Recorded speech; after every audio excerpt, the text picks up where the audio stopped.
Welcome, my friends, to the Sage of Quay Radio Hour, your home for free and critical thinking, and I'm your host, Mike Williams. Tonight, Cara St. Louis returns to the show. Cara is beginning her deep dive into the benefits of cannabis. With this conversation, she shares her insights into what she has uncovered thus far with her research. We also discuss the state of the alternative research and truth communities as personalities come and go and shake out. And so, without further ado, here's a discussion with Cara.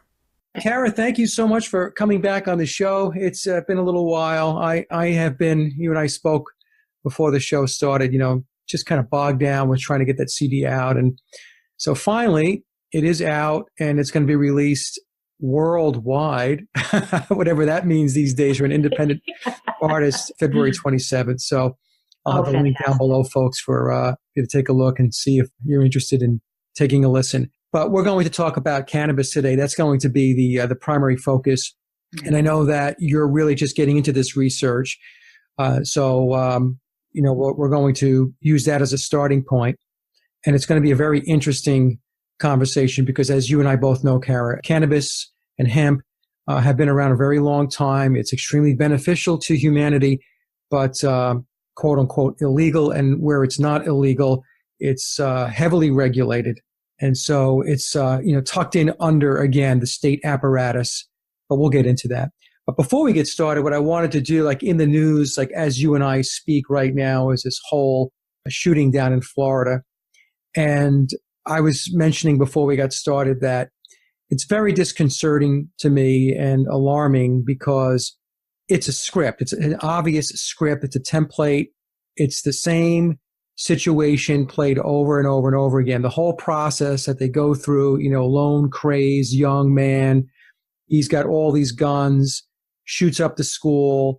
The media has all of this choppy footage. And today, with everybody having phones that take video with incredible clarity, we're watching something as if it's being filmed through wax paper, So my point being, folks, is that it's a script, it's a template. And what's scary about it is that the average person out there, the vast majority of the folks, believe this stuff, even though they're watching it over and over and over again. And the example I used with Cara before we started the show was, it's like somebody watching the same episode of a television show and watching it 20 times, and each time they believe they're watching a different episode. I have friends and family that they talk about it. I try not to talk about it because it's only going to wind up being a total argument and ballroom brawl because I'm going to say something that's going to cut right across their grain. But it's incredible to me that they just buy into this stuff, hook, line, and sinker. And it's very alarming because, that's how the controllers are able to push their agenda because people just roll over. So I know that you and I said that we both haven't spent an enormous amount of time focused on this because it's more of the same.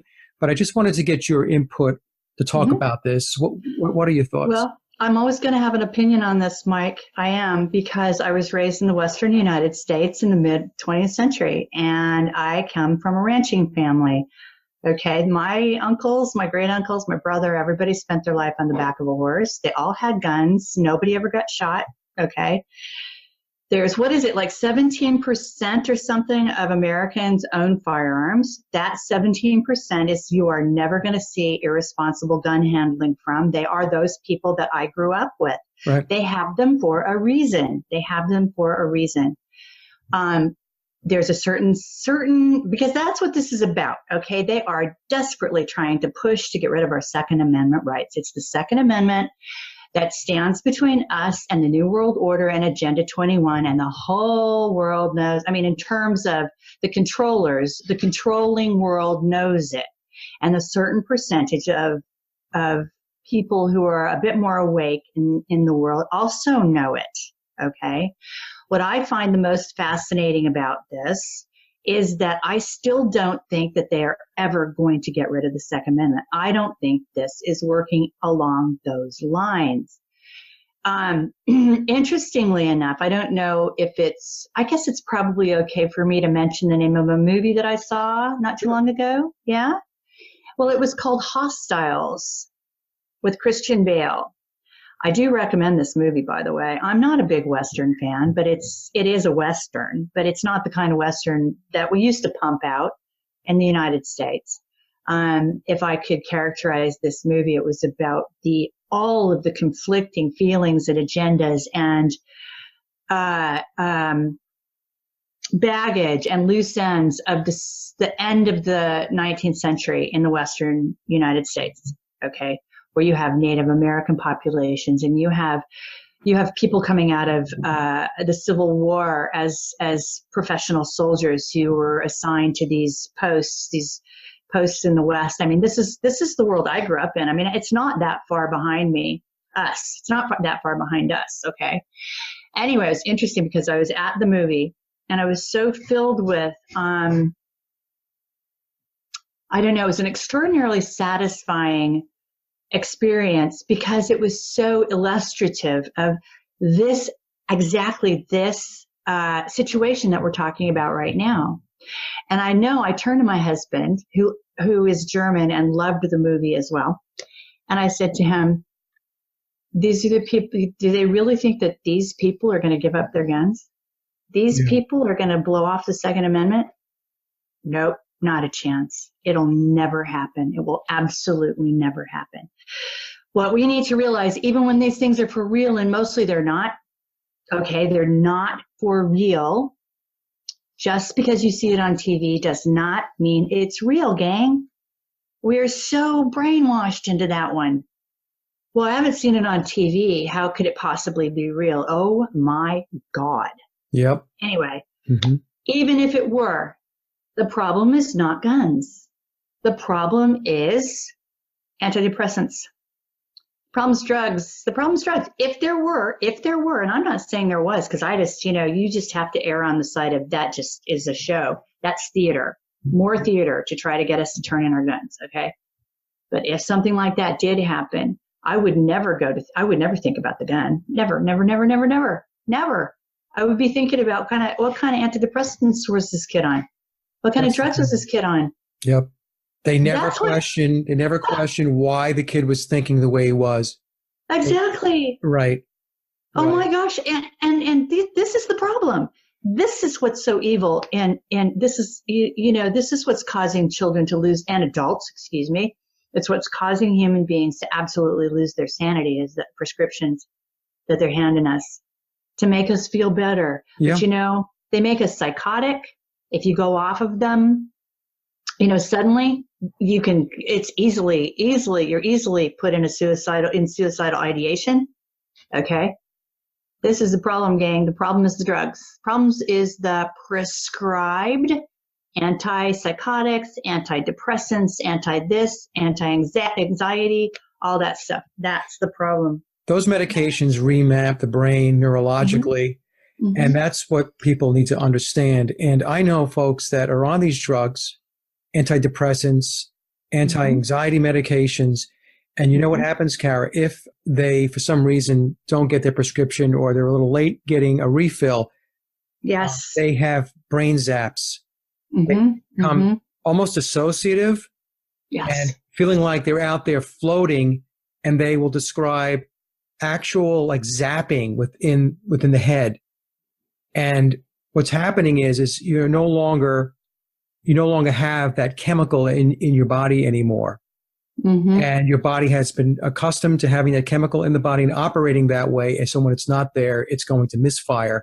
And it's interesting, as soon as they get their prescription refilled, what happens is those brain zaps go away. It's very wicked. It's really so evil. It really is so evil.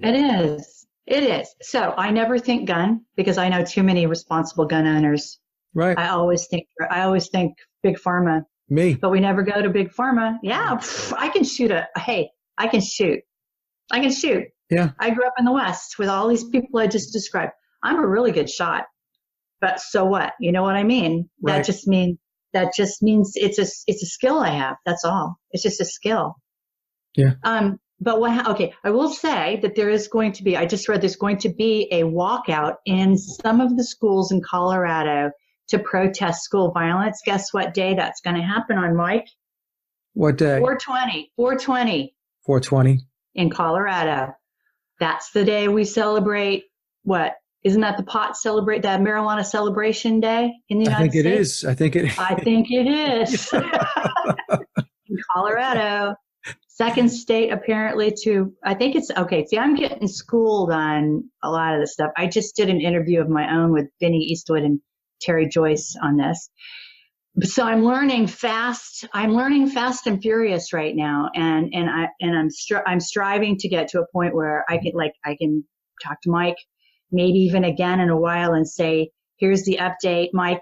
Have you delved? What do you think?" And you know what I mean? Yeah. So that will be a nice conversation, because right now I feel like this is when you get to something that is bottom line. When you get a handful, like a scant handful of things that are so crucial, you have to stay there, and this is where you stay, and this is where you try to get the word out. You try to get people to listen to you.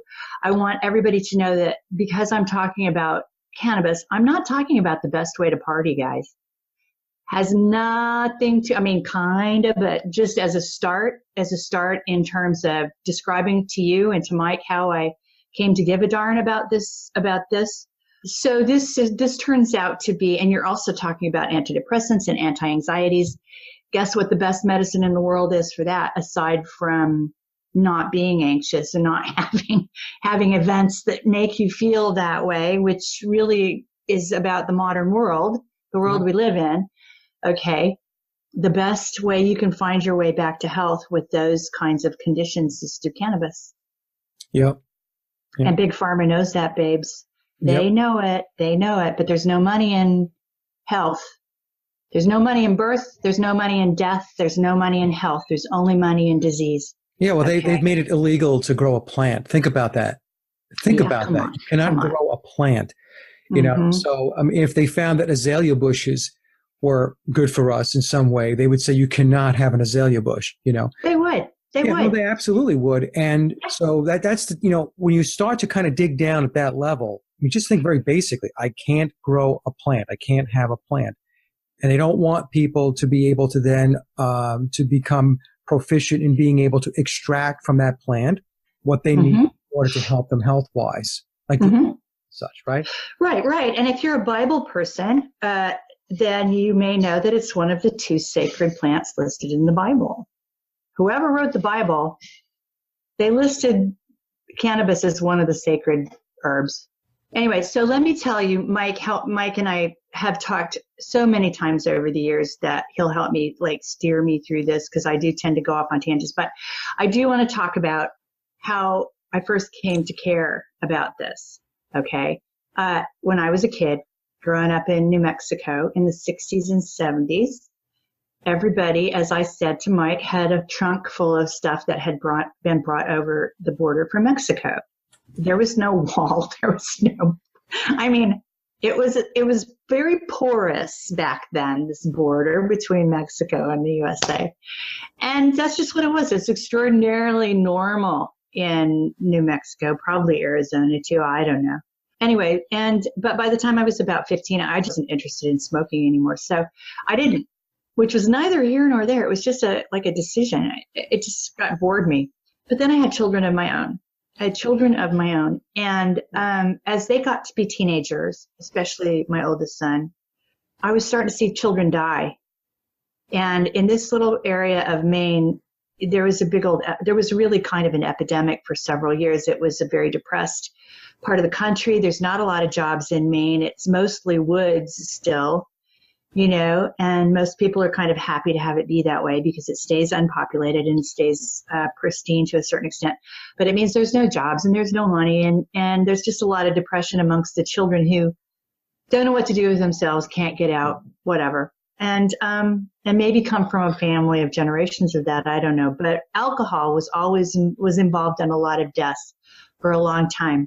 People were driving their cars into trees at hundreds of miles, 100 miles an hour, or accidentally killing themselves behind the wheel because alcohol was involved. So that being the case, I happen to think that we really all need to kind of re-examine our relationship with alcohol, period, anyway. Because I promise you, the people I know who are in the know, in the sort of Illuminati circles, say hands down, that's what they use to mess us up. Alcohol. That's right. You know, that's right. It's just a fact, you guys. It's just a fact. Okay. So there's that. What that means to me, though, is that children who are smoking a joint, like if you have 6 or 8 or 10 kids in your living room, high school kids, and they're smoking a joint, they're a hell of a lot safer. They're safe. They're not out behind the wheel with a half a bottle of Jack under their belts, you know, or a dozen beers or whatever, having lost their all ability to reason. Okay. So as a parent, as a human being, as somebody who loves children, period, I have to say that the only logical stance to take is pro-cannabis. It's the only, now I'm going to introduce some provisos, though. It really needs to be the real thing.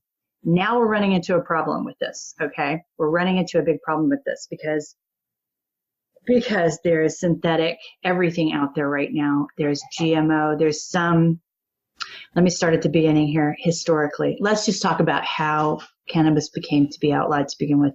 It isn't just William Randolph Hearst, although that was a big part of it, right? That whole, he had logging interests, man, and he had newspapers. That was like the 2 things he had that was going to keep him in the money.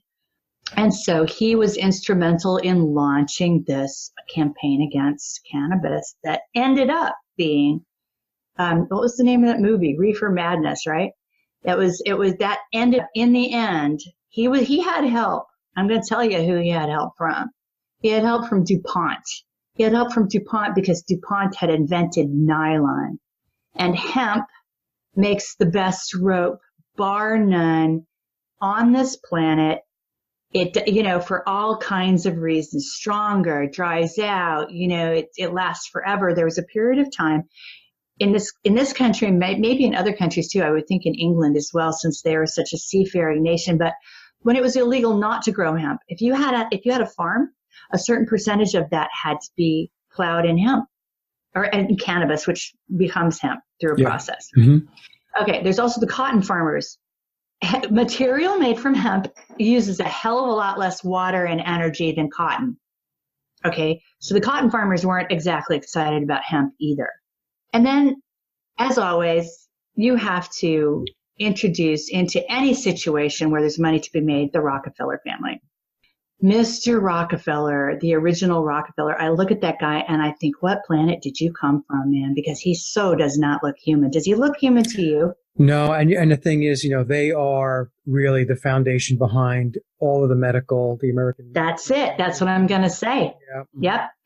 There came a time when they set up all the medical schools and they set up regulations amongst all the state governments to license doctors. So in essence, when someone goes in to get their license to practice medicine, they're not really getting it from the state. They're getting it from the Rockefellers. The Rockefellers are giving them the right to practice medicine.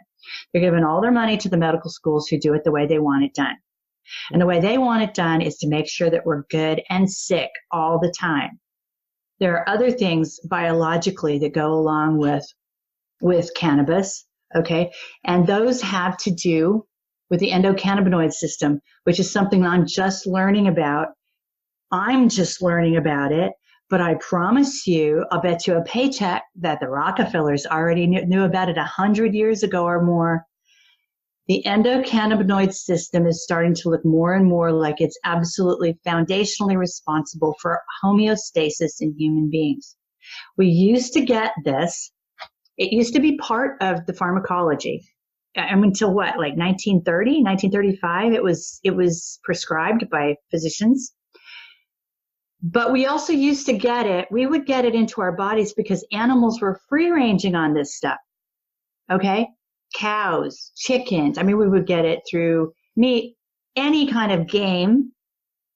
Animals were free ranging on cannabis because this planet was covered with cannabis. Okay. It is also, bar none, the single most effective remediator of soil because it is truly a partner to this planet. Is absolutely part of the health of the planet. So when you talk about the war on Terra, Terra, I can't claim that. I heard Pepe Escobar, or no, I saw Pepe Escobar write that the other day. Yeah, I thought, oh, I love that. I love that. So exactly what it is. The war on terror, and ripping cannabis out of the soil and making it so that we can't put it back in the soil or we risk going to prison was a serious blow to us and to this planet. Oh, and also you can't forget Nixon. You cannot forget the war on drugs. The war on drugs, when he really got that ramped up, he also simultaneously discovered that they had discovered that it cured cancer. And folklore is that he was livid, absolutely livid about that, because he'd just gotten this very lucrative war on drugs ramped up. And if there was some evidence that cannabis cured cancer, that would kind of ruin that. So, yeah. Okay. So look at all the people who helped make cannabis illegal. By the way, it's still a Schedule 1, Class 1 drug, Schedule 1 drug, right up there with heroin. It's because we exist in a system of commerce. That's why everything is always, always about the economy. A good economy, a healthy economy, a robust economy, they keep talking about that all the time. That is to benefit the kingpins that control the economy. So anything that is going to be or could possibly be introduced into the equation and affect their ability to make their money and their profits and all that stuff, it's just not going to come to the surface, because, I mean, it's not even just the cannabis, right? Look at what they did to Nikola Tesla, Rife. You know, these are all people Rice, yeah. Table, right, with all kinds of ideas and proven ideas about how things could be better, and they just got stopped. I mean, the case of Tesla was JP Morgan, right? Pulled the plug on them. So this is what we see all the time. It's to ensure that whatever is in play benefits them economically, money-wise. Right. And most of the time, those things are not good for us. They're unhealthy for us. Right. You mentioned the alcohol before when you were talking about, I was thinking about when I was younger, right? So you'd smoke some weed and, you know, you just kind of mellowed out. But when you drank alcohol, what happens to a lot of people when they drink alcohol is aggression surfaces, right? I'm not talking, not even aggression from the standpoint of fighting or tangling it up, although I did see that plenty of times growing up as, you know, as a guy, right? Right. But also aggression, just doing stupid shit. Yes. Right. That your boundaries come down. Yeah. Your judgment just flies out the window. And then it's all, you know, dependency and you know, alcohol abuse and everything else later on for people who really just cannot get away from it. So, yeah, I just wanted to make that point because they want to keep poking at things like weed and hemp and cannabis, but they won't do anything about alcohol. In fact, they openly market and push alcohol. Go watch a football game or a baseball game, right? Right. Because they say, drink responsibly. That they've done their good deed, right? Okay. All right. So you could put the same thing on the side of a package of cannabis. Yeah. Please smoke responsibly. Smoke responsibly. That's the point. Go say so. Here we are, though, Mike. The most interesting things that I found out in the last few days. First of all, I want to tell you, just so you know, because these are representative of what the insanity that's still out there around cannabis, even in legal states. Okay. Now, I talked to Benny Eastwood. It's not legal in New Zealand, but he's a big campaigner for making it legal down there. Yeah. Quite brave of him. And the reason he became a campaigner is because, I don't know what he said, 6, 7, 8 years ago, he was arrested because he had it on him and he'd been dealing it and this kind of thing. And I want to say this story because I want you to hear this story out there, folks. I hear this story.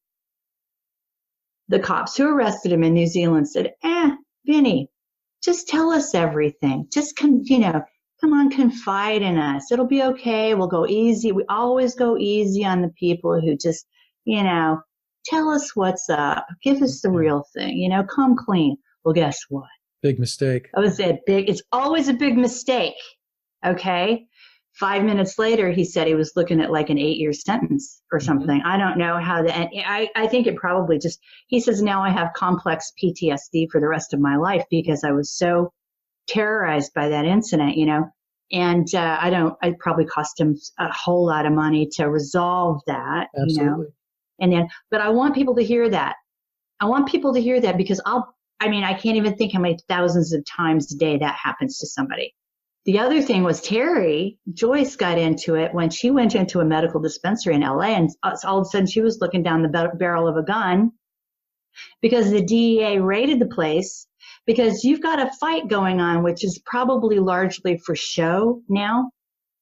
But for a while, the DEA and the states, they were duking it out over this because the states were given the right to decide whether or not it was legal. Well, after Prohibition, the DEA had nothing to do. Yeah.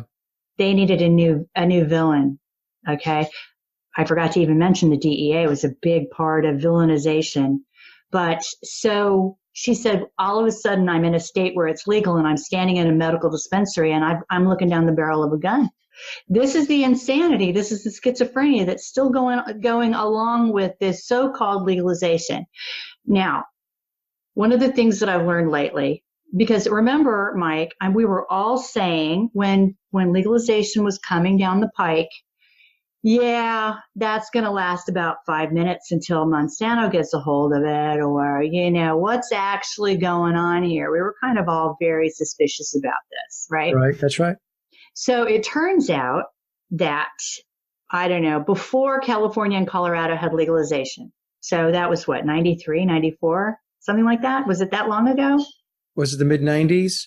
Maybe it wasn't even that long ago, but it hasn't been that long ago. Anyway, Go figure, Monsanto funded a big old focus group using the entire country of Uruguay and trying to figure out, they legalized it in Uruguay for both purposes, which, by the way, I don't think it should be called medical marijuana because, if you study the endocannabinoid system at all, you realize it's a nutrient. And if we had the nutrient, we wouldn't be getting sick. So it's all nutrient. Okay. Yeah, if you specify, if you specify recreational and medical, then you really keep it in a drug class. Right. And you also you also put it in people's brains that they have the right to regulate it as a medicine. Right. Because it could be dangerous. Yeah. It has the word medical in front of it. So anything. Yeah. So I'm going to start calling it a nutrient, honestly. Yeah. But however, so Monsanto developed GMO pot in Uruguay. All right. They developed GMO pot in Uruguay. And guess who actually funded that big old thing?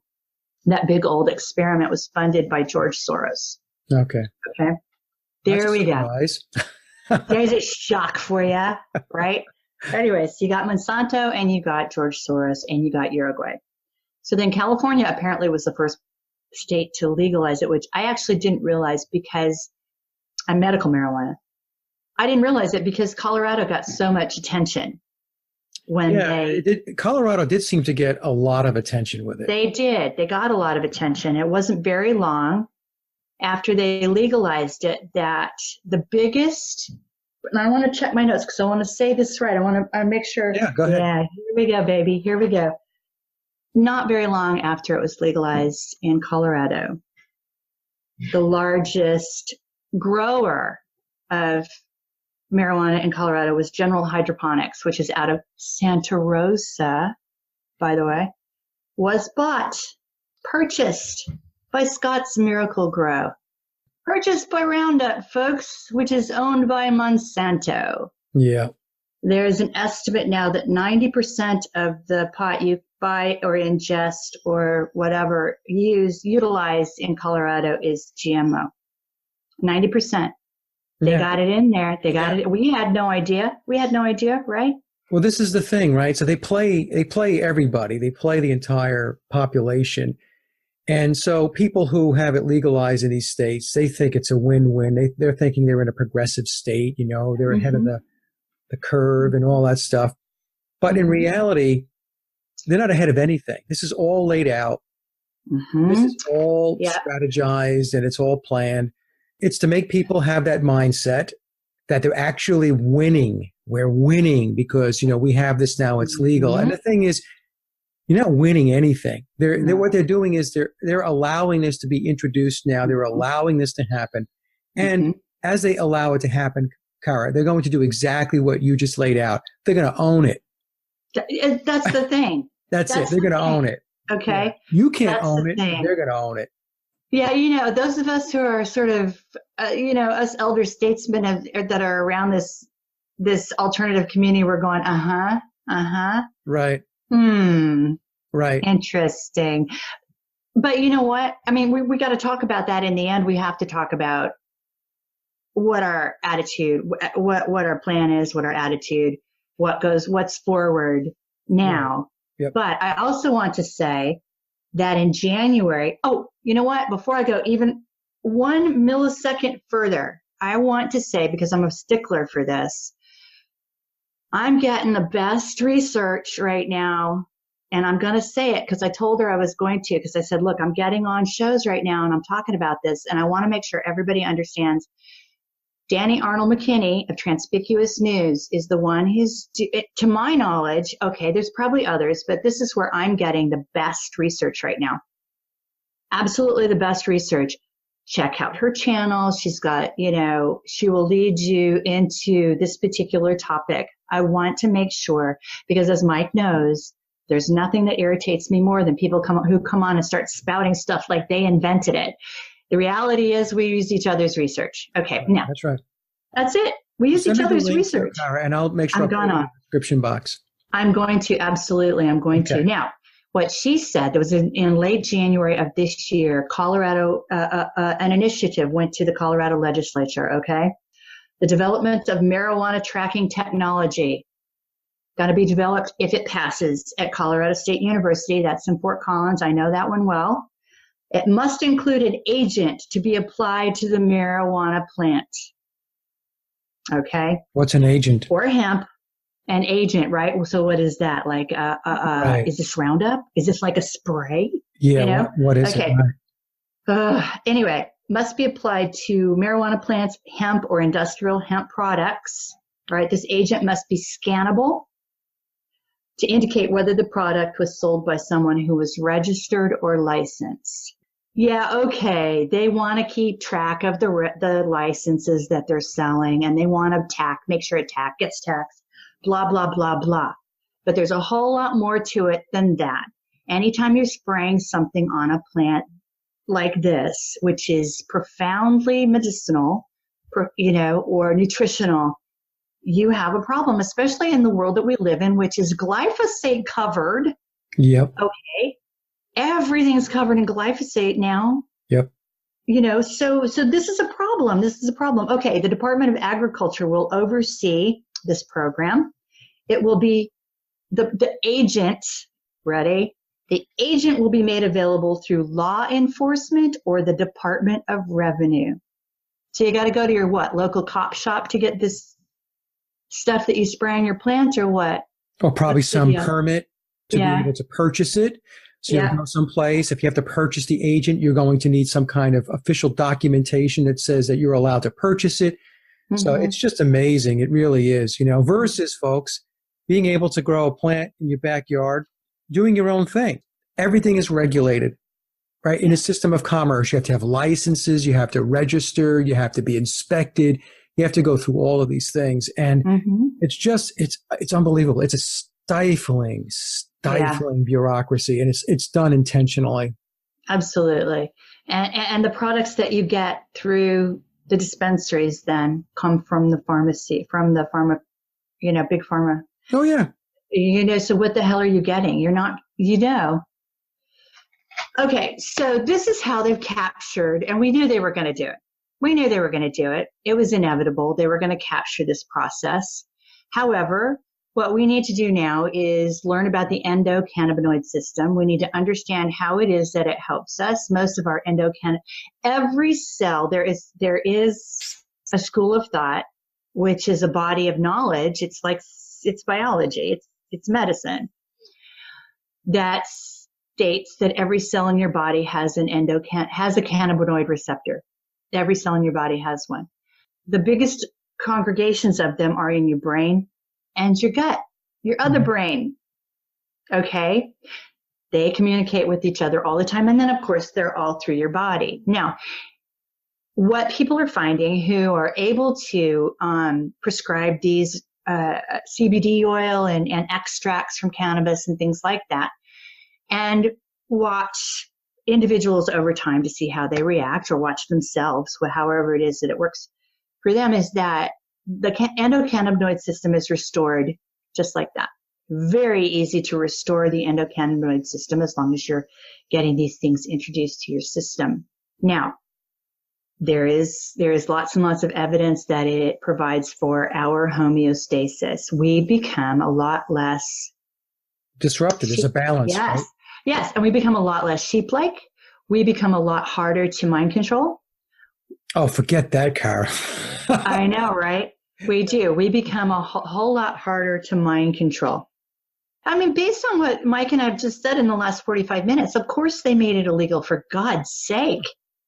They want to control us, and it is freedom. It is health. It is sustainability. Now, you want to talk about sustainability?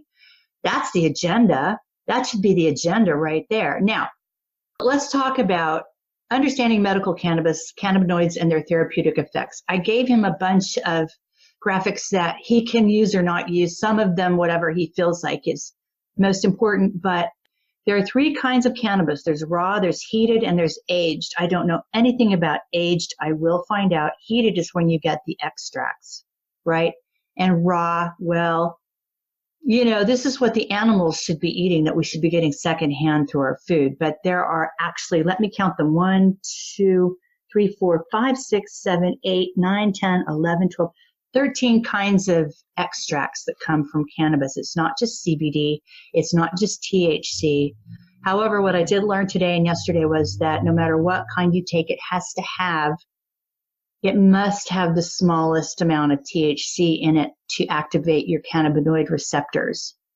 I intend to make myself an expert on the endocannabinoid system as it comes around. So there are people talking about and experimenting with, because they're licensed to be able to do this. Okay, they're not, what kinds of oils in what dimensions,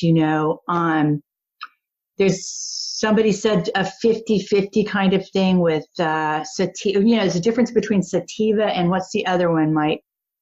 All right, I did say I'm learning about this, but there's two different kinds. I think one starts with an A. Anyway, get a 50-50 mix, and you've got somebody with people with autoimmune diseases.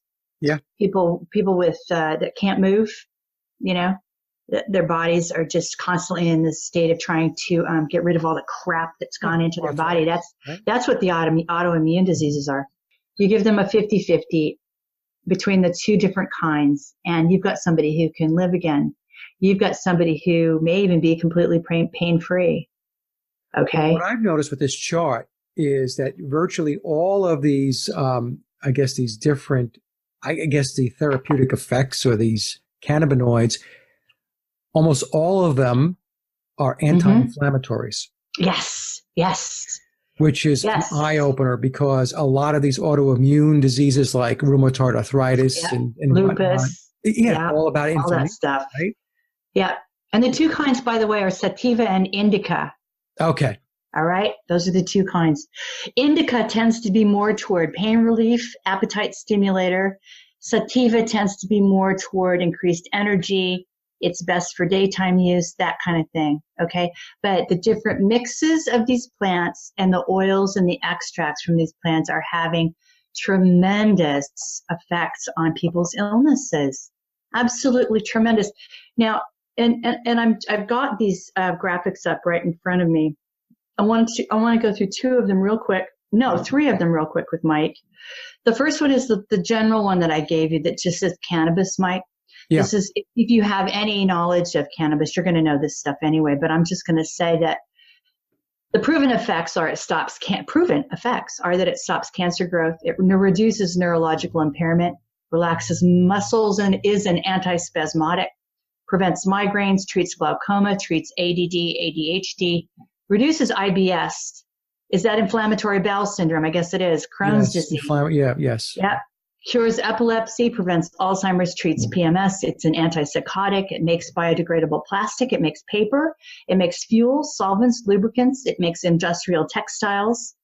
Makes building materials, could end deforestation, could end dependence on oil, gas, and coal, and can be grown almost anywhere. Right. What a rotten plant. Anyway, also I have a graphic that is the difference between cannabis and oxycodone, which is what they're throwing at you when they could be giving you cannabis, right? Right. And there's this opioid epidemic in the United States. Yeah. Yes. Your children are dying.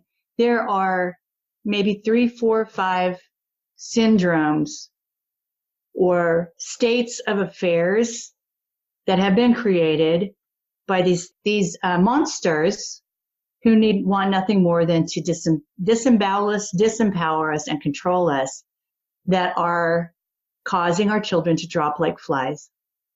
Did they never talk about the opioid problem in this country, which is completely out of control? They never talk about it. And that's because they hand that stuff out like it's Pez. Like it's candy. Hell yes. Yep. And so they don't want to let the cat out of the bag and say, yeah, we prescribe this stuff 24/7, 365 days a year to, millions and millions of people. There's all kinds of problems with addiction. It's unbelievable. Right. Here in Raleigh, I was talking to a few folks, and they said heroin is a huge problem here. It's bigger than the painkiller oxycodone problem, but still, either one is not a good thing. No. So I'm just going to briefly kind of go down the differences. They've got cannabis and oxycodone or hydrocodone lined up against each other. I've never been able to take oxycodone. I've had surgeries before. It's been given to me. It makes me feel like I'm going to stop breathing because it's a respiratory depressant. It depresses your respiratory system. Cannabis doesn't. All right. So listen, cannabis is illegal. It's a Schedule I drug, which means no doctor can legally prescribe it. All possessors are criminals. Only 16 states won't prosecute medicinal users. Actually, I thought that was 8, but let's pretend it's 16. That's great. I'm assuming North Carolina isn't one of them, though. No. Carolina, No, absolutely not. North Carolina's still back around, 1925. Okay. Oxycodone, legal, Schedule II drug. All doctors can prescribe it. Possessors with prescriptions face no discrimination. And, but it's illegal to possess otherwise. You need a prescription. Okay. Now, potential for abuse is the next bit here. High potential for abuse. Supposedly, this is cannabis. About 9% of those who try it become dependent. Yeah, you know what? I would quibble with that, Mike. I would quibble with that, but I'll leave it. Says NIDA, National Institute of Drug. Oh, well, yeah. What was the statistic? 9%. I don't believe it. NIDA is the National Institute of Drugs and Alcohol, right? Yeah. I don't believe anything they say. So they're saying 9% become addicted? Yes, dependent. Yeah, well, Yeah. Whatever. Withdrawal is mild and includes irritability and sleeplessness. I'm sure that there is some psychological dependency because there's psychological dependency on anything. We've found that out. Anyway, there's psychological dependency on people who eat certain foods. They think certain. Yeah. You can eat Cheetos and be. Yeah. Cheetos make me happy, and so I'm going to eat Cheetos because they make me happy. Yes. High potential for abuse in oxycodone. Abuse has risen 300% in 12 years. Withdrawal includes craving, nausea, cold sweats, diarrhea, pain, and depression. Risen 300% in 12 years, Graham. Okay. Now, this says there's no medicinal value despite 5,000. This is what the NIDA says. It's nonsense. Okay. Despite 5,000 years of medicinal use, 16 medical marijuana states and 4 remaining federal medical marijuana patients. I don't even know what the rest of that means. 5,000 years of medicinal use, gang, no medicinal value. That's a lie. That is one of the biggest lies you've ever been told. That's one of the biggest lies you've ever been told. Cannabis is your best friend if it's treated as a nutrient. Okay. Additionally, it's curing cancer and several other maladies, morbidities that we discussed. It just is, the data is there, man.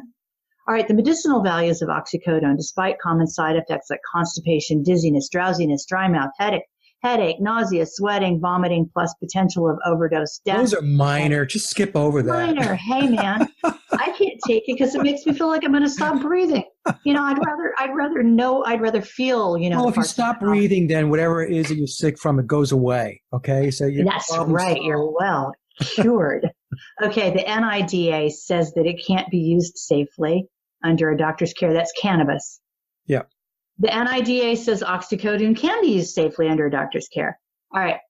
The fact of the matter is cannabis has killed nobody in 5,000 years, according to this graphic. Oxycodone has killed 14,800 people in 2008 alone. So I'm going to guess that this graphic's from 2008. Those statistics are verifiable. And it's probably a lot more than that. But they put down numbers they have to put down, right? Yeah. Can't get out of saying this. Since 1996, the government has tried to eliminate cannabis in states that approve it as a medicine. See, this is the feds versus the state right there. Since 1996, the government has approved oxycodone by a 1,200% production increase. This is insanity, gang. Since 1996, the makers of cannabis contribute zero to federal politicians. Well, that's why they're protecting the opium fields in Afghanistan. Exactly. Since 1996, the makers of oxycodone have contributed $147 million to federal politicians. Okay. Now, the third one, was there a third one I wanted to go through with? Yes, there is. Let me grab this one because this is super important. Guess who owns the patent on cannabis? I'm going to guess it's either the U.S. government or it's a corporation. One would have thought Monsanto, but guess what? It's the U.S. government. There you go. U.S. patent number 6,633,507. They have the patent on cannabinoids. Yeah. Cannabinoids are useful in the treatment of, this is what they say in their patent. Cannabinoids are useful in the treatment and prophylaxis of wide variety of oxidation-associated diseases, such as ischemic, age-related, inflammatory, and autoimmune diseases. There is such an epidemic of all of the above. Yeah. The cannabinoids are found to have particular application as neuroprotectants, for example, in limiting neurological damage following ischemic insults such as stroke and trauma, or in the treatment of neurodegenerative diseases such as Alzheimer's disease, Parkinson's disease, and HIV dementia. I would think any dementia. Okay. This is what it says right in the U.S. patent. Right in the U.S. patent. This is what it says, guys. Okay. And the U.S. government can have a patent because the U.S. government is a corporation. That's right. They can. Absolutely. They're a corporation. And, if people, if folks don't understand that, I did a couple of shows on that a few years back. You can go take a look or listen to some of Jordan Maxwell's material and you'll understand exactly what I'm talking about. Right, right. So the next thing I want to bring up, because it's just something that we can have a good conversation about around, is the Northern California fires. I was there speaking in December, as I tend to do, because I love that area. It's so beautiful, Mike. It's so beautiful. So I go there in December to talk about whatever I happen to be talking about at any given time. But this year, I wanted to go because of the fires.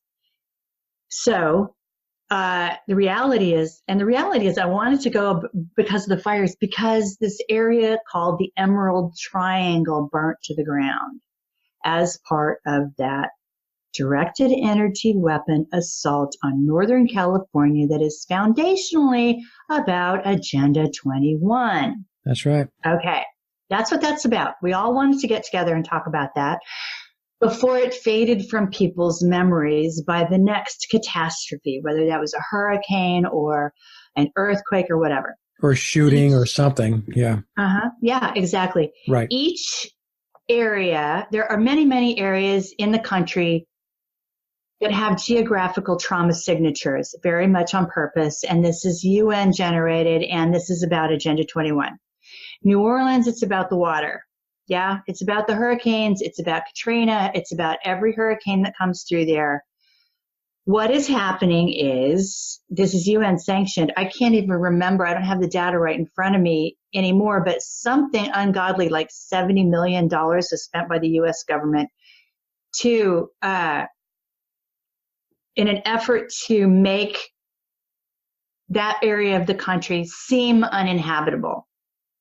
What they do is they try to chase you off. Well, you're going to have this climbing up your back door soon in North Carolina. This is a very desirable area to live in. They're going to chase everybody out of there, just like they do it in Florida. They did it in New Orleans. Anyway, everybody has a geographical trauma signature. For Florida, it's hurricanes. For New Orleans, it's hurricanes. Yes, I'll say something about that later. Anyway, for California, it's earthquakes and fire. Earthquakes and fire. Yeah. And droughts. Earthquakes, droughts, and fires. The fires supposedly follow the droughts, right? Yep. Anyway, Northern California, this particular area, Santa Rosa, has become one of those places where they're just trying to really push Agenda 21 into place. The stack and pack stuff, where they get people in high raises and make it's all about chasing them out of the desirable areas, containing them so that they're useful to the powers that be. We are servants. We are a hive that serves the elites. But when I found out that the Emerald Triangle had burnt down, I really wanted to go there and talk about it, because I thought, that was probably one of the major things that they were after. The Emerald Triangle had just now we're going to get the Jesuit Jerry Brown into the mix too. So it becomes a bit cloudy on what was actually going on there. But let's say what you're talking about. Their governor, Jerry Moonbeam. Governor Brown. Yeah, that's the one. Governor Brown. Yeah. Crazy old Governor Brown. Anyway. Yep, Scotty. Yep. Oh my God. Anyway, so the growers in these counties in the Emerald Triangle had just been given by the state of California, by the governor, the right to use what's known as an appellation, just like the vintners in Northern California. They could say that their product was from a certain county. And what that did, or what it would have done, was elevate their status to an artisanal quality and really, really, I think, take a lot of the bogus, negative connotation away from what they were growing. So they had, that was astonishing to me that they had just been given this right to do this. And recreational, legalization of recreational marijuana was due in January anyway. They decided to push it forward. So it was like before December or something like that. Anyway, there was a lot going on in terms of cannabis in Northern California. And all of a sudden the Emerald Triangle burns to the ground. So that interested me, right? Yeah. Mm-hmm. So one of the things I wanted to talk about. So while I was giving my lecture there, I was lucky enough to have because California's got a lot of hosts. If I went to Northern Carolina, I would assume Mike would be in the audience, because he'd know if he wasn't there, he'd be dead. I would be there.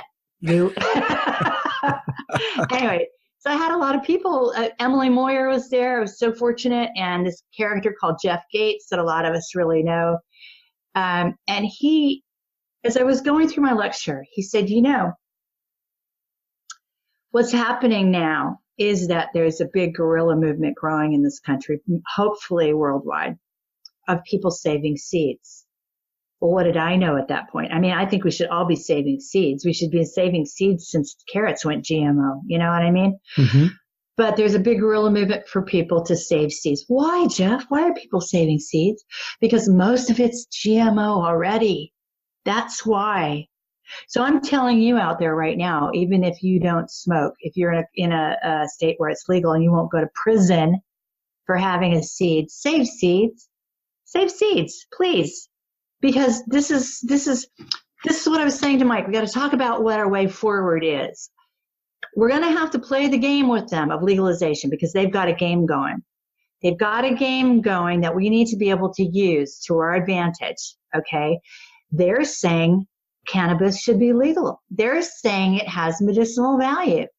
They're saying it.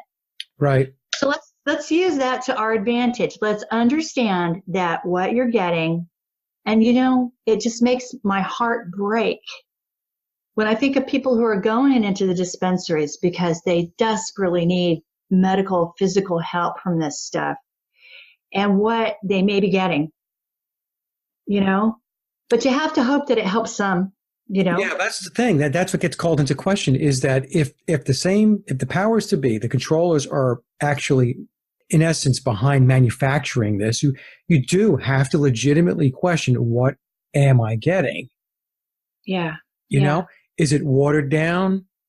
Has it been produced in a way that it's far less impactful?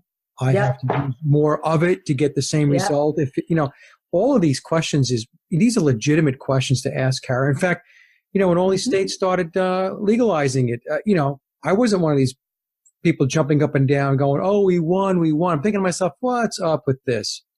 95% of the THC that you can get right now is synthetic. Yeah. That you can get from a dispensary or whatever.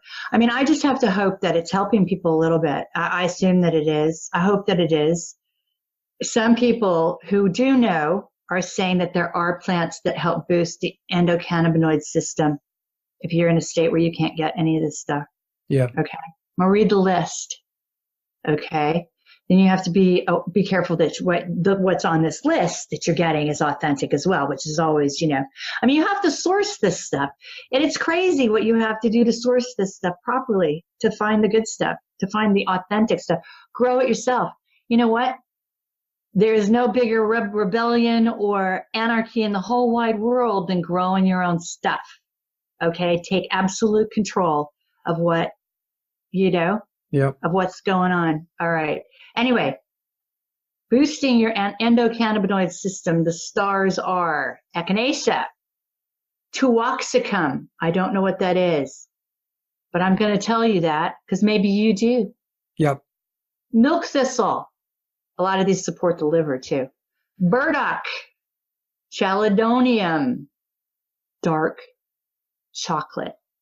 Seriously dark chocolate. Okay. Yeah, I know. Yeah, the one that doesn't actually taste, like I M&Ms. gotta tell you, I get this chocolate that's like 90%, 95%. I know. Bitter, right? I remember.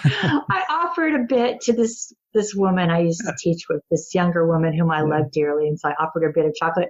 She put it in her mouth and it just came right back out. She's like, "Oh, that's what my mom used to bake with. What is that?" Yeah. They're thinking they're going to get an M&M, that type of chocolate. Yeah, it's got to be that stuff. And black pepper. Mm-hmm. But remember, a lot of the black pepper you buy is moldy. You got to get peppercorns from like an organic. Yeah. Just do your best. Do your best. I mean, it's this constant running to try to stay ahead, an inch ahead, saving your own life when they're trying so hard to kill you. Yeah, really. Even like with organic foods, right? So organic, they can't use the pesticides, but organic food, they can grow the organic food in using non-organic fertilizer. You see? So it goes to your point, Cara, that you only do the very best that you can do.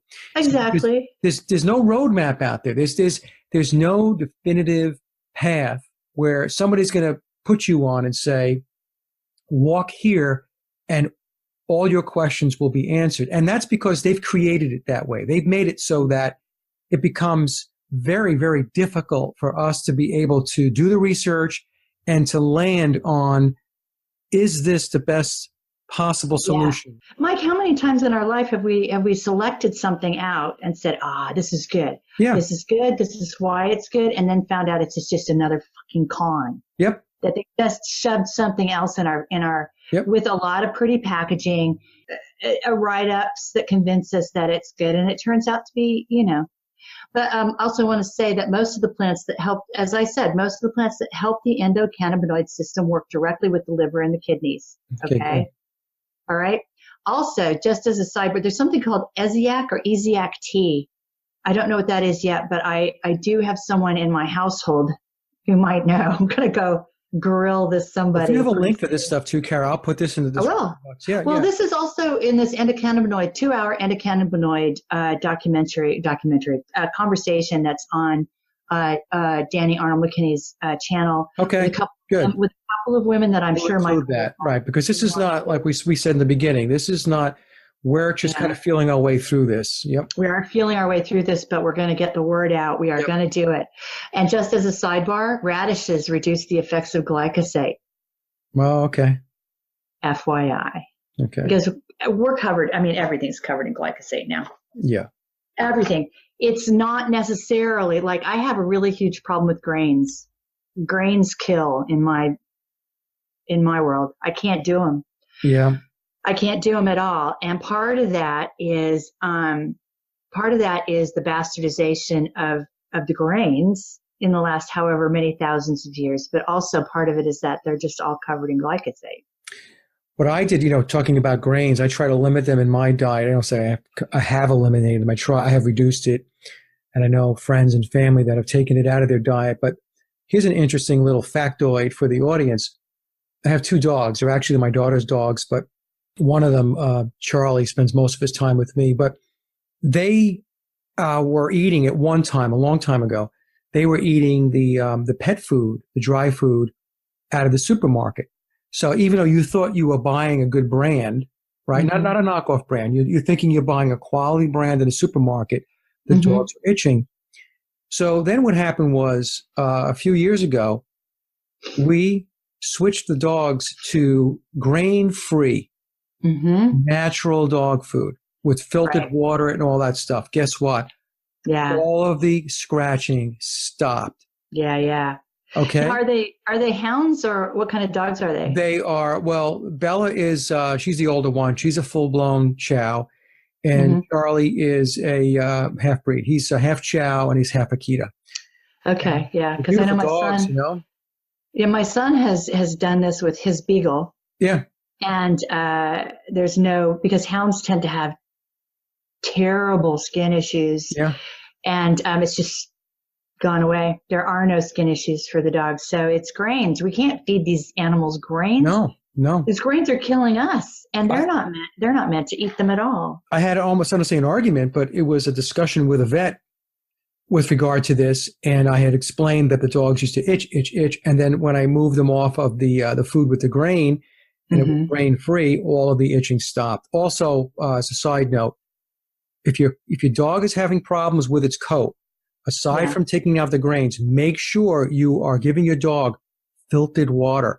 Right. Tap water will create hot spots, all kinds of problems with their coats. We had this with Bella. We switched off the water. My daughter was giving her a tap. I'm like, no, stop it. So we got the filtered water in place. Within a week, Cara, her fur, her coat started to look so much more improved. And today, her coat looks beautiful, has the shine back to it, the sheen, and so on.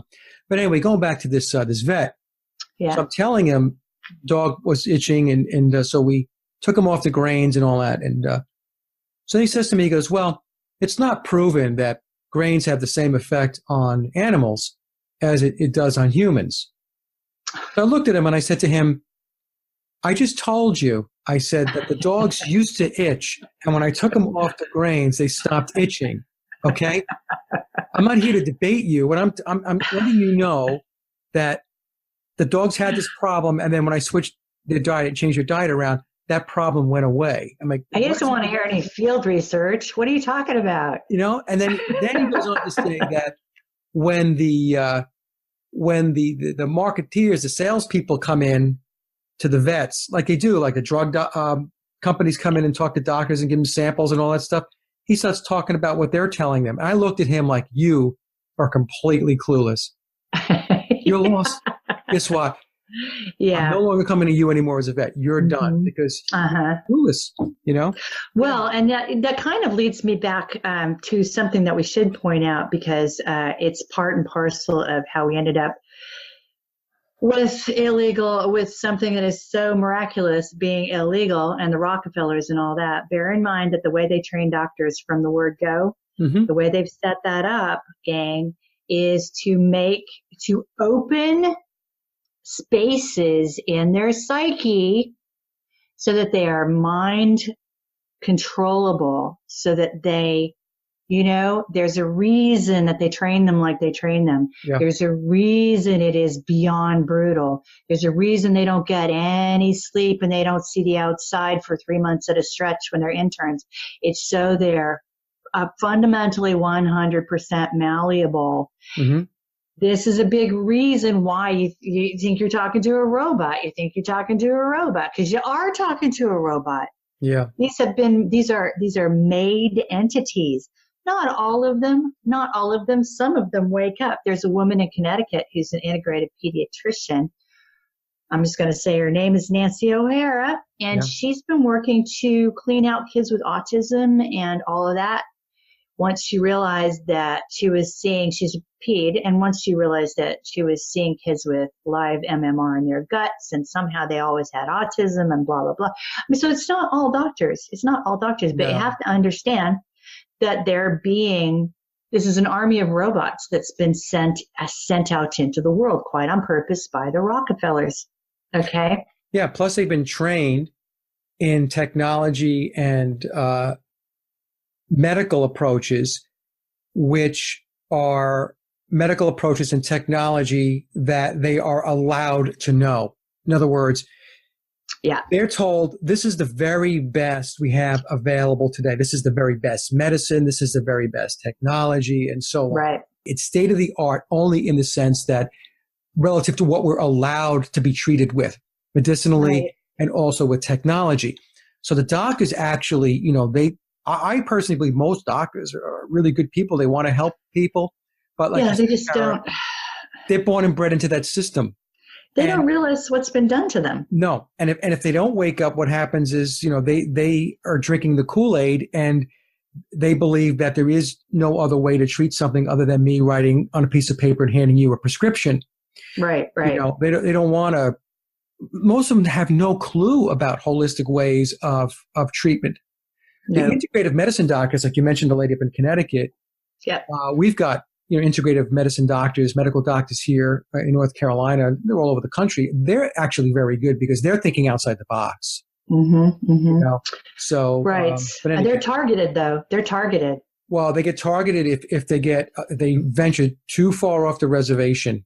Mm-hmm. Right.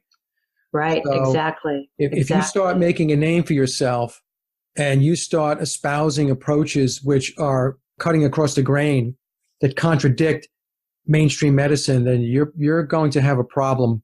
Right. Somebody told me too about dentists. They said the same thing with dentists, that if a dentist ventures off the reservation, and if they start talking in terms of, in other words, that's why most dentists will not talk contrary or anything against fluoride.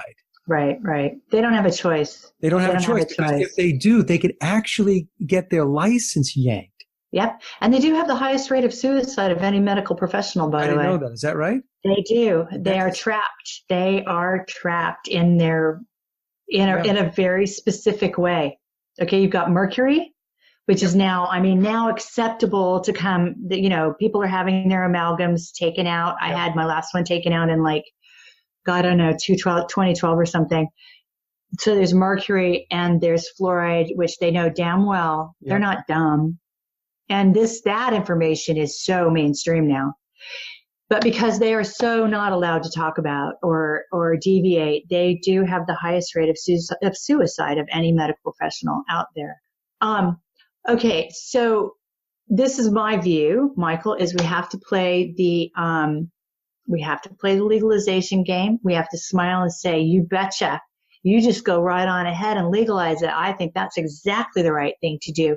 And then we're gonna slip in authenticity and health. And just remember out there, they want to keep you extraordinarily confused as to what's going on. I wasn't even sure which were the states where it was all legal and how many states were, I know a few of them because Maine is one. Although I will tell you that was a very interesting situation because medical marijuana has been legal there for a long time. And it's a very safe state to sort of practice treating people medically. Okay. But recreational was just sort of passed in that state by like 51%.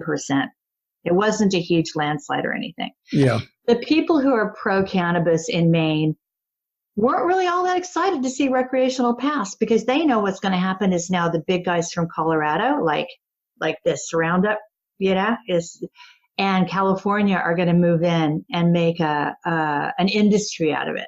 So you Yeah. see it moves from being artisanal to being industrial strength bullshit. Yeah. Okay. Yeah. So I thought that was really interesting that the people who were the most pro cannabis weren't really excited about what was getting ready to happen because they knew the other shoe was going to drop, Yeah. And that's what's going to happen.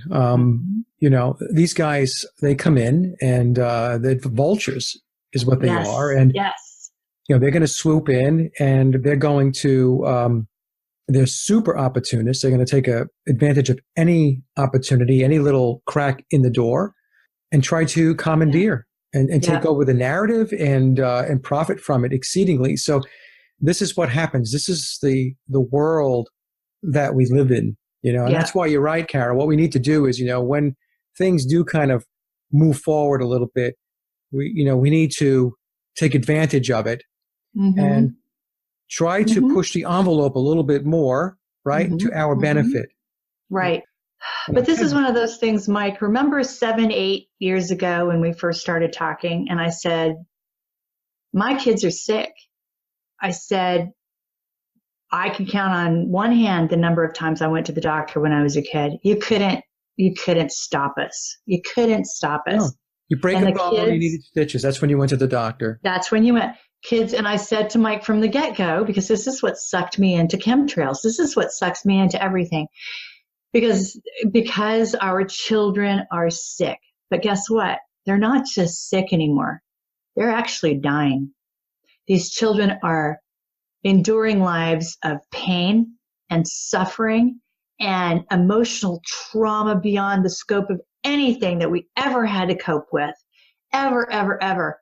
And I'm going to talk about anything that it's so easy to apply a nutrient like this to the human population and elevate our quality of life by like 1 billion. Okay. This just ain't okay. And that's why this is one of the things I'm going to be talking about a lot. Because we need to know what the endocannabinoid system is. And people are still of the mindset when they see, oh, look, there's an interview about cannabis. They think we're talking about partying. Yeah.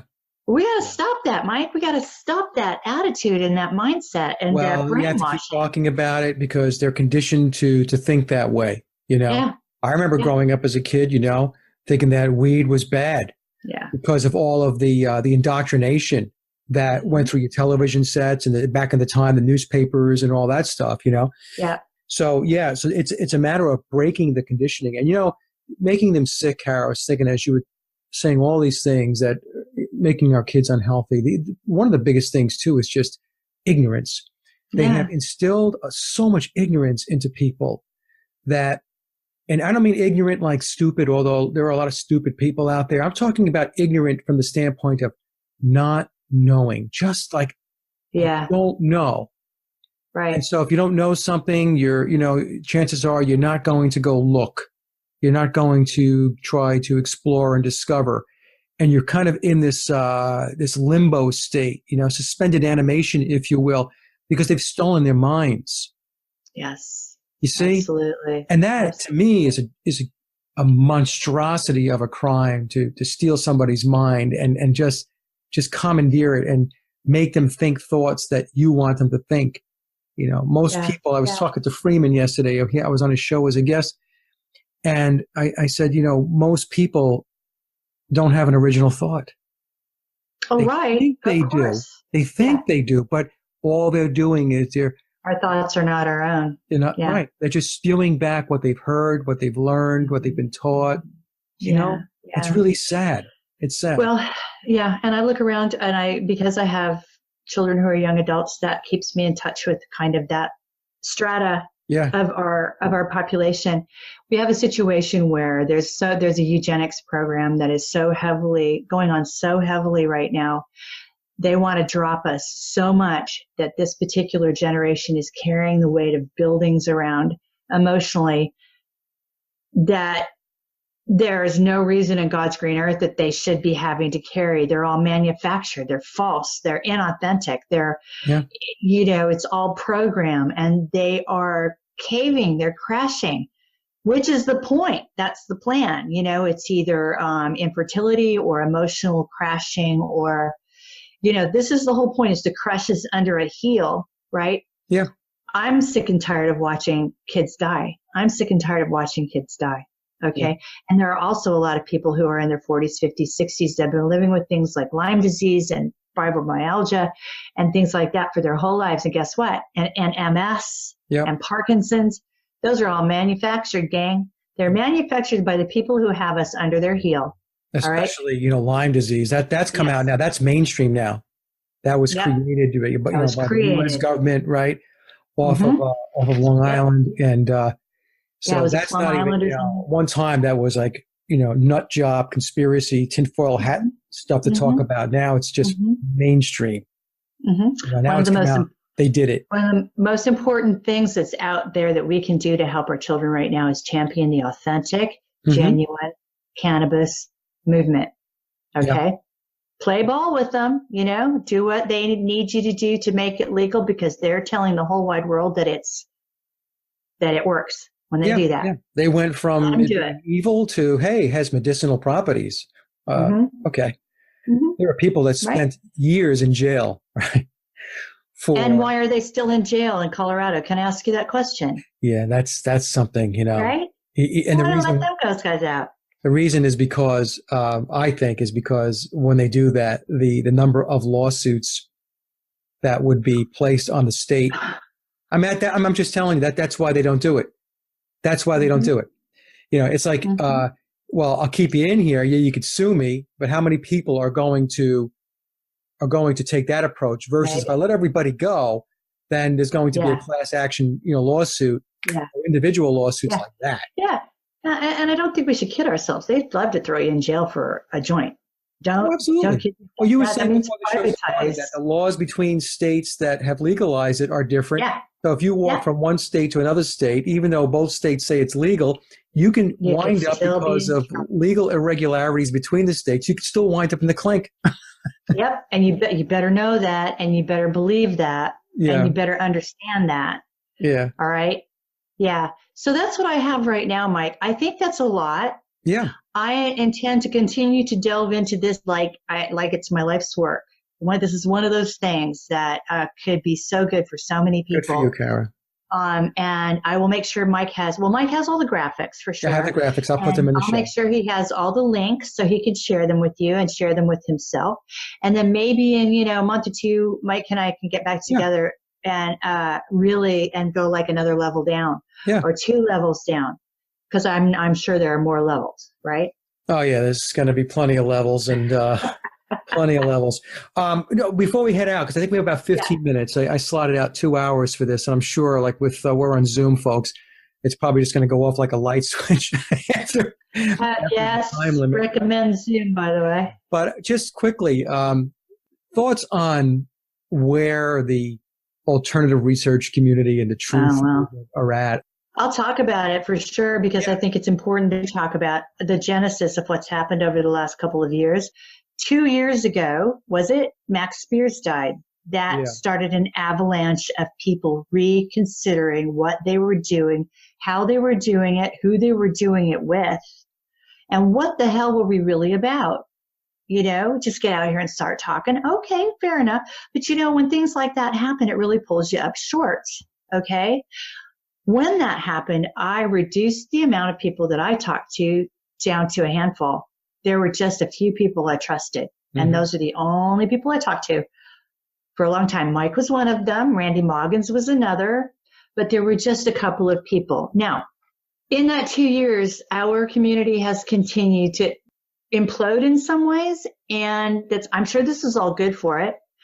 And also, what's really interesting is it's kind of it's like oil and water in a way, you know, the bullshit is kind of rising to the top, and most of us can kind of see it, Yeah. which is good. It's separating itself out. It's separating itself off a little bit so that it becomes much more obvious that it's bullshit. And people are embarrassed when they fall for it, and that's fine. That's what happens to all of us. That's how we learn. We've all fallen for stuff and then been embarrassed. So what? Who cares? Who cares? Yeah, you live and learn. Right? Yeah. Yeah, live and learn. But there's also stuff going on out there, like there's a lot of bullying of some hosts going on when they speak up. So we do get bullied. I've been bullied. I've talked about it on many shows. So let's talk about what's happening there. I think what's happening is enough people are getting fed up with being bullied or pushed around or used, or that they're finally starting to stand up for themselves, name names, and say, this is what happened and this isn't okay. So what does that leave? It leaves people who are going to be there when the dust settles, and we're just going to continue to do what we're doing. Mike and I both have had we've had these conversations. Hopefully this is okay to say, but you know, all of us hosts or people who are in the alternative community hit spots where we just say, what the hell am I doing this for? Why am I doing this? I'm preaching to the choir. Nobody's listening to me. I'm being marginalized constantly. You know, it costs me money. It costs everybody money. We all have to have jobs just like everybody else, but we spend every extra cent and all our extra time getting this stuff out there. I like to go out there once a year at least and see some eyeballs, because I think it's really important to get in front of people. Yeah. But I underwrite those. Nobody pays me to do that. Do you know what I mean? Yeah. I pay my own airfare. I hope to sell enough books to break even. And a lot of times I'll go out with a one-way ticket and hope for the best. Okay. A lot of us do that. You guys don't know that, I bet, but we do. Okay. Because we want so very much to say what it is that we're compelled to say. What we have to say is very, very important to us. Now, I think what a lot of us have done is reassess where we're putting our energy. Am I right, Mike? Where are we putting our energy? Yep, I have. Yep. Yeah. Yeah. You know? So I'm interested in what Mike has to say about that for sure. But what I've come to understand is that, honest to God, there's two things. 75% or more of my energy has to be put into what I get, what goes out over the internet, because that's the only way people will listen to you anymore. Okay. They will not get off their butts and go drive to see you where you are. They just will not. Second of all, I've realized that we are so conditioned to problem, reaction, solution now that I cannot get anybody to listen to anything I have to say unless I deliver it in that way. I've got to give them 75% bad news so they'll listen to the 25% good news. Yeah. So what do you think, Mike? Well, I have reevaluated, my approach too, and I have had thoughts about how much longer will I be doing this? Yeah. Because you do get to the point where you think to yourself, okay, well, what else is there to say that I haven't said in the last 4 years? That's number one.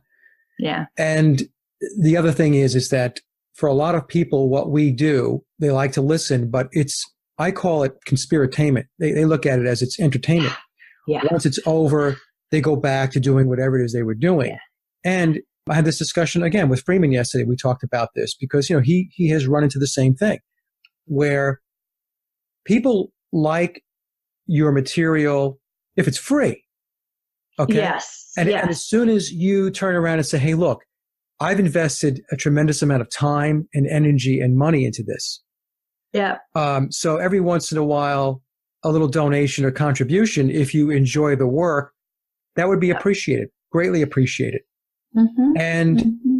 And the thing is, don't get me wrong, there are going to be, the handful of people that will step up to the plate and do the right thing. Yeah. But the vast majority of people, they walk away. They don't do what it is that, let's put it this way, they don't put their money where their mouth is. Right. Okay? Right. And that's a little sad to see because there is no money in this, folks. I don't make any money. No. People have accused me. One time I was telling Freeman that one of my guests came to me and said that they were told that I was taking money, like I was being paid by an alphabet agency, to do what I do. My response back to them was, whoever told you that, tell them they have the wrong address. They've been sending the checks to somebody else, because not one of those checks has made its way into my mailbox. And there's no money. Yes. No, there's no money in this. No. I mean, there are a couple people, by the way, who are getting those checks, and I know, but Mike's not one of them. No. Okay. No, Mike's not one of them. And I'm not either, by God. No, we're not. I mean, I'm not teaching anymore because of my activism. That was a healthy paycheck. And I used to spend quite a bit of my paycheck on my activism. Right. Yeah. But people get so used to watching TV, and the sponsors pay for the shows. They don't have to do anything but sit there and get spoon-fed poison. They don't understand that this is actually much healthier. Yep. It's an energy exchange, right? A lot of us have set up Patreons. I've set up a Patreon. Mike's got a Patreon. Okay. That's where I funnel. This is what I've said before. You still got to deal with YouTubes because you have to have a place to park your stuff, right? It's still the largest venue to get your information out, right? It is. But you know what YouTube did to me? They turned my channel into a paid channel, even though I never ask them to do that. No. And that automatically booted thousands of subscribers, and they will not fix it. However, I have a place to park my videos for free and to upload and convert and that kind of stuff. So I keep that because that's where people are trained to go to see stuff. And then there's Facebook again. That's where everybody is. If you want to have a conversation, you have to do this, and then the real hardcore people who support you, really support what you're doing, will end up on your Patreon. And they understand that the $5 a month they give you really goes in your tank. It goes in your freaking tank, or it buys macaroni and cheese. Okay. Seriously supporting your work, because we aren't making any money on this. We aren't. And the people who tell me I should be giving this away for free, I'm a writer. What do they do for a living? If they're a nurse, should they be doing that for free and forego their paycheck? I mean, my response to that is all the people that are lying to you on a daily basis, they're not doing it for free. They're getting paid tremendous amounts of money to lie to you and to feed deception and propaganda. You don't question that. You don't sit there and say, well, these people are not sitting there saying, hey, how come he's getting paid $2 million a year to lie to me? So, you don't question that. They never question that. So, but they do question if somebody's going out there and doing alternative research and trying to get some information out. Oh, then we're going to question, why it is, you need a donation every once in a while or a contribution. It's like the whole thinking is all screwed up, And what I've been looking to do, Cara, quite honestly, and is to steer the ship more toward, I want to get more into the metaphysical and more into the spiritual aspects of this, because this is what, in my view, folks, this is really what this is all about. Yeah. Okay. At the end of the day. And for us to continue to kick the ball around the field and pretend there's not a net, and continue to talk about all the physical things that are going on that are bad. It's important to talk about that. Don't get me wrong. It's important to bring awareness to it, but there's a whole other half of that equation, the spiritual piece of it, that very, very few people talk about. Right. And I've decided to dedicate a significant portion of my energy to my Quay research, right? Which is all about, like we've been talking about, I do workshops, Sovereign Imagination Studio workshops. I do most of them online. Some of them I can do in person. It's a completely different flavor when you can do them in person. All right. But it's all about gaining control of your own thoughts, because there really isn't a whole lot more important than that if you want to tap into your own power again. And it was the social engineering stuff that I've been bringing around for years now that led me back to this idea that we are actually descended from a race that it was mighty and powerful, and we still have all of that. Why do you think making us, amnesiatics is job one? Why do you think making it so we can't remember our phone numbers is job one? They don't want us to remember who we are. Okay. So you've got, cannabis, which is a beautiful plant that can treat your body and restore you. Because can you really gain control of your own thoughts if you are miserable physically 24/7? No. You're focused on pain and misery. Yes. It's all you can think about. That's understandable. So I am trying to do trying to put a whole lot more of my energy into the workshops, which is empowering people and solution-based.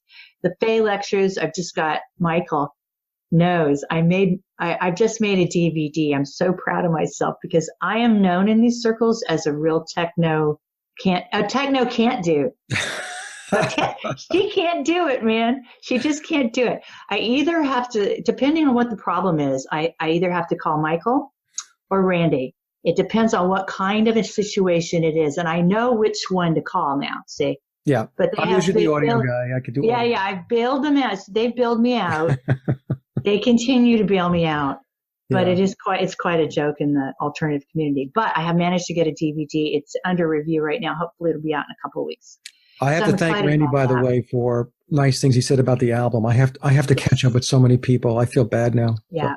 Yeah. Randy's one of those guys. He's one of my go-to guys as well. Michael is one, and Randy, because as I've said, in the alternative community, a lot of us had to go back to back for a couple of years because we just didn't know what the hell was going on.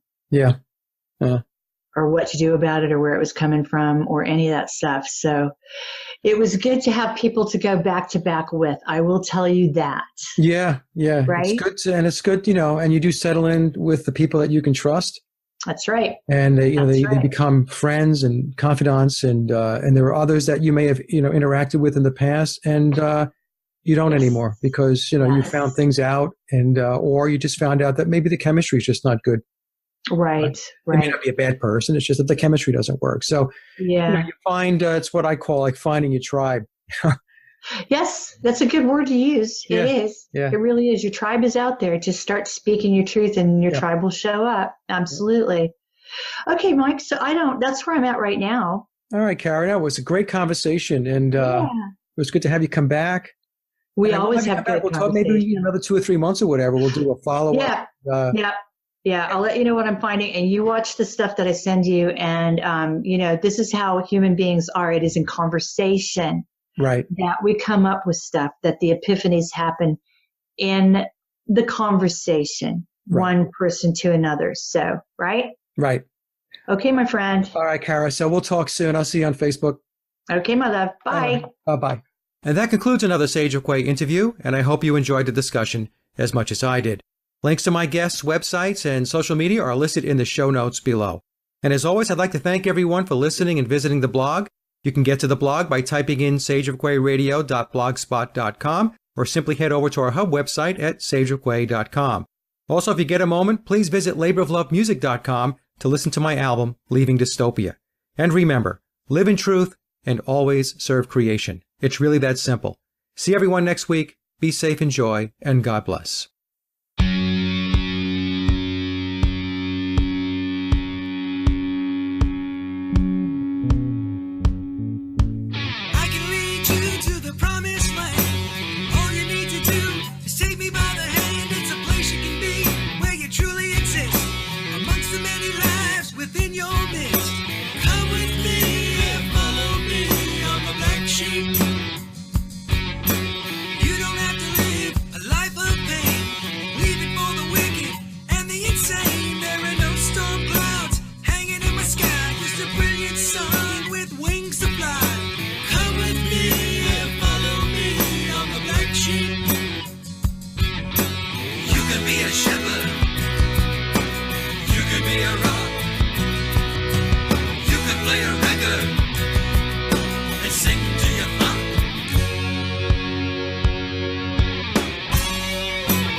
Do it right.